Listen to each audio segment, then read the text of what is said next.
Garang saat beraksi, tampang lesu 13 pesilat sok jago jadi tersangka pengeroyokan polisi di Jember.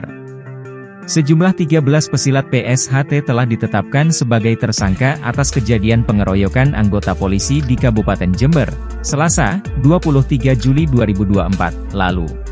Diketahui, 2 orang diantaranya masih di bawah umur bahkan berstatus pelajar SMA. Mereka diantaranya yakni KNB 26 tahun yang bertindak sebagai provokator sekaligus melakukan aksi pengeroyokan terhadap polisi yang melakukan pengamanan. Sedangkan 12 orang lainnya bertindak sebagai pengeroyok polisi yang melakukan pengamanan hingga mengalami luka patah tulang hidung dan kini masih di rumah sakit. Mereka yaitu meliputi ARA 19 tahun, MAN 21 tahun, RAD 21 tahun, SLR 19 tahun, YAD 24 tahun, DAP 20 tahun, MYB 21 tahun, AB 21 tahun, AF 19 tahun, dan MVR 20 tahun. Kemudian 2 tersangka lainnya yakni anak di bawah umur berstatus pelajar yang tidak disebutkan inisial namanya. Mereka telah berstatus sebagai warga dari perguruan pencaksilat tersebut. 2 anak berkonflik dengan hukum itu juga. Kalau mereka berdua masih SMA, ujar Kasubdit 3 Jatanras di Treskrimum Polda Jatim AKBP Arbaridi Jumhur saat ditemui di Mapolda Jatim, Kamis, 25 Juli 2024. Menurut Kapolda Jatim Irjen Pol Imam Sugianto, tersangka KNB menjadi provokator yang menyampaikan adanya anggota pesilat yang ditangkap oleh kepolisian.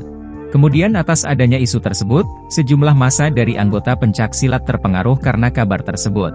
Hingga akhirnya massa melakukan aksi pengeroyokan terhadap anggota kepolisian di lokasi kejadian.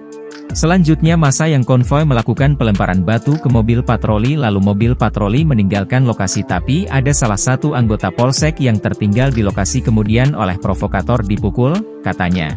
Lanjut Imam, korban saat itu dipegang dan diseret ke arah trotoar, selanjutnya beberapa massa yang konvoi secara bergantian melakukan penganiayaan. Selain memukul dan menendang, ternyata pelaku sempat menggunakan bambu tiang bendera kepada korban anggota Polsek Kaliwates tersebut. Para tersangka bakal dikenakan pasal 160 KUHP JO pasal 170 KUHP atau pasal 212 KUHP atau pasal 213 KUHP atau pasal 216 KUHP JO pasal 55 KUHP. Barang bukti yang disita kepolisian dari para tersangka diantaranya 4 batu yang ditemukan di lokasi kejadian. Lalu, mobil dinas Polsek Kaliwates yang ringsek dan 10 unit motor sarana para tersangka. Selain itu, diamankan juga 14 ponsel dan 1 bendera kuning berlogo kelompok pencaksilat. Kemudian, kaos warna hitam, jaket hoodie warna hitam dan pakaian sakral, celana dan baju warna hitam beserta sabuk kain warna putih. Download Tribun X sekarang. Menghadirkan lokal menjadi Indonesia.